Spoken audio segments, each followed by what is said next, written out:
Because I felt sorry for you, I came up with a great idea. A great idea, yes. Just look at me, okay? Angela, wearing a wedding dress, took a microphone from the staff. Unexpectedly, she started speaking to the guests at the venue.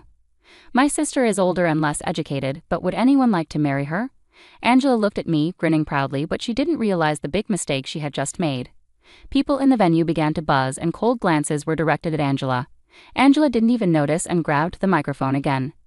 Come on, sis, you have to be proactive. There are plenty of doctors here, you know. You're done, huh?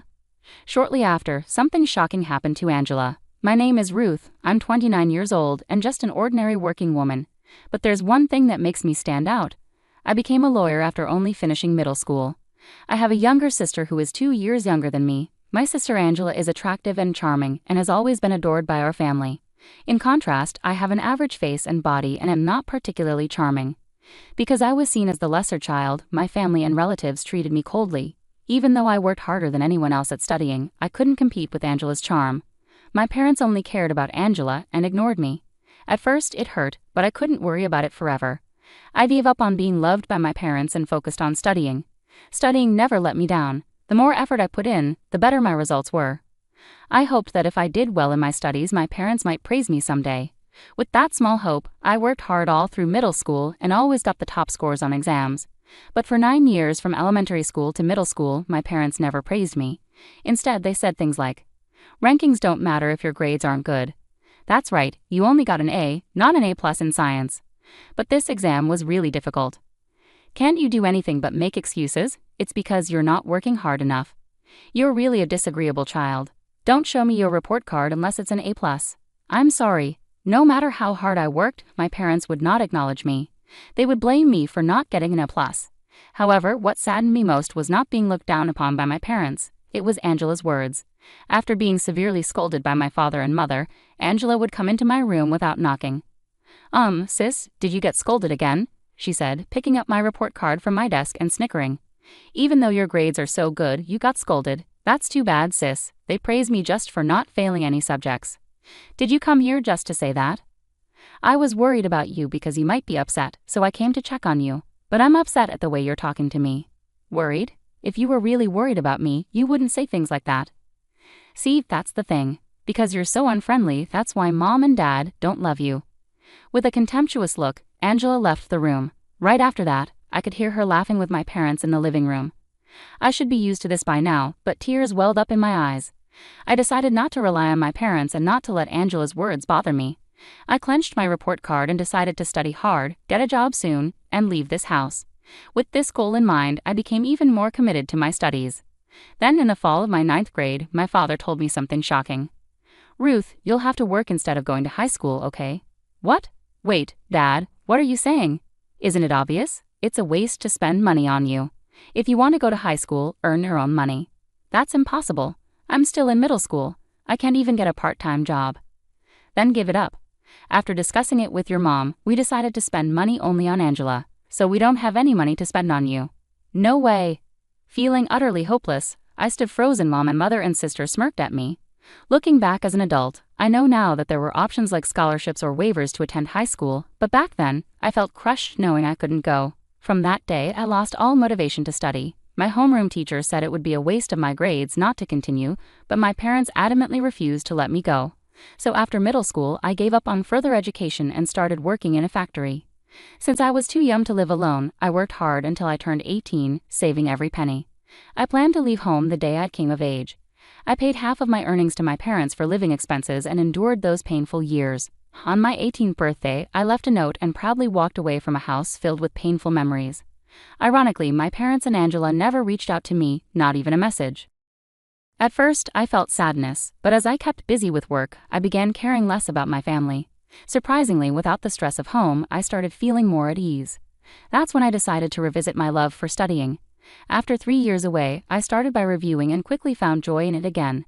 I read high school textbooks and developed a habit of reading extensively, which sparked my interest in law from the books I read about it.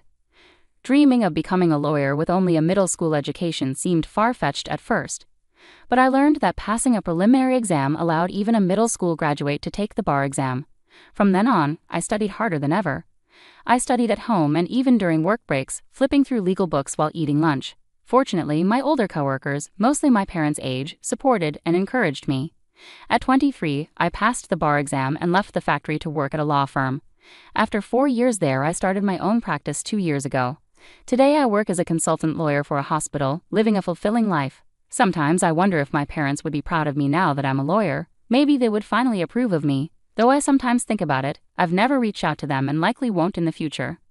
Unexpectedly, the day of reunion arrived when I received a message from Angela announcing her upcoming marriage to a doctor at the age of 27. I hadn't heard from my family since leaving home at 18, so this caught me off guard. Despite my hesitation about seeing Angela and my parents after all these years, I couldn't miss my sister's wedding. I replied that I would attend. Angela only provided the date and location in her message. At the end, she added, "Don't forget to bring some gifts from me, okay?" It seemed like Angela wanted me there just to receive gifts, assuming she wouldn't have to give me one in return later. With a resolved decision to never meet my family again after this reunion, I went to Angela's wedding. On the day of Angela's wedding a month later, I wore a blue party dress and went to the reception. After checking in and sitting in the family area, I saw my mom and dad were already there. They looked at me, chuckled, and said, "You've got some nerve showing up here with your low-income factory job. It's embarrassing to introduce you as family. Angela shouldn't have invited you." I told her, "But she just wanted gifts from you." I couldn't believe they were speaking so casually right in front of me. I'd briefly hoped sharing my current life might repair our relationship, but that hope quickly faded. Without saying a word, I took my seat. Looking around, I recognized a few faces on the groom's side. Wait, isn't he? And her too. Could it be? When I searched the groom's name, it confirmed my suspicion. What a coincidence. But today my main focus was getting through the wedding quietly. Alone, I managed to calm myself down. The bride and groom made their entrance, speeches were given, and the wedding proceeded. Finally, it was time for the meal and photos. My parents went over to the newlyweds, clinging to Angela and taking many photos with big smiles. Ignoring them, I quietly ate my meal. Unexpectedly, Angela came up to me. "Hey sis, it's been a while. Are you enjoying yourself?" "Yeah, the food is really good," I replied. "I know you work in a factory and don't earn much, so you probably don't get to eat such delicious food often, right? You should be grateful, haha. Are you upset?" "Sorry, but it's true, isn't it? You must be so jealous that I'm marrying a doctor." Ignoring Angela, I felt she had no sympathy for me at all. Then she whispered in my ear, "Because I feel sorry for you, I came up with a great idea." "A great idea, yes, just look at me, okay?" Dressed in her wedding gown, Angela unexpectedly took a microphone from the staff and addressed the guests. "My sister is older and less educated. Would anyone like to marry her?" Angela announced. I was shocked. What is she saying? I thought to myself. She's also broke and earns nothing. Can anyone be kind enough to marry her? Angela looked at me with a triumphant grin. Even my parents joined in, mocking me, saying, "Please do her a favor." I couldn't hold back anymore. "Why do you keep mocking me? How could they say such things, especially at a celebration like this? It's unbelievable. I'll show them reality," I thought, standing up. The venue began to murmur, and people gave Angela cold looks. She seemed oblivious and held onto the microphone. "Come on, sis, you need to take action. There are plenty of doctors here. You're out of luck, huh? You'll understand soon. You'll realize what a terrible mistake you've made," I muttered. "What are you talking about? I did it for you." As Angela spoke, the groom's voice echoed through the venue. "Wait, hold on. What do you mean you're leaving?" Turning towards the sound, all of the groom's colleagues began to stand up. A man who seemed to be the hospital director sternly addressed the groom. "Your bride's remarks made me very uncomfortable. I'm sorry, but we're leaving now." "Wait, I understand her comments were inappropriate. I'll talk to her about it." "That's not the issue. Don't you know who her older sister is?" "Huh? No, I just met her today and Angela said she's a middle school graduate working in a factory." "Don't joke. Her older sister is a respected lawyer and moreover, she's the consultant lawyer for our hospital." "What? The hospital's consultant lawyer?" The groom was taken aback. The groom, Angela, and my parents were speechless. The hospital where I work as a consultant lawyer is where the groom also works. I recognized his guests. They were familiar faces from my work. The hospital director was upset by Angela's insensitive remarks. While the groom is just one of the doctors, being a consultant lawyer holds weight with the director and others. Realizing the seriousness, the groom angrily confronted Angela. "What have you done? Your comments have damaged my reputation." "I didn't mean to. I didn't know Ruth became a lawyer." "You can't just brush it off like that. And saying such things about your sister, that's very cruel." I'm disappointed. "Please wait, there are reasons for this," Angela pleaded. "I don't want to hear any excuses. Let's pretend this marriage proposal never happened." No way, Angela turned pale and collapsed to her knees. The groom angrily left with his guests. I stood up to leave, and from behind, Angela shouted, "Please, do something, sis." I responded firmly, "Do something? Why should I? You brought this on yourself. Don't play the victim because your attempt at humor backfired. It's not right." "What? Why would you say that? I didn't mean for this to happen. If only you had told me you became a lawyer."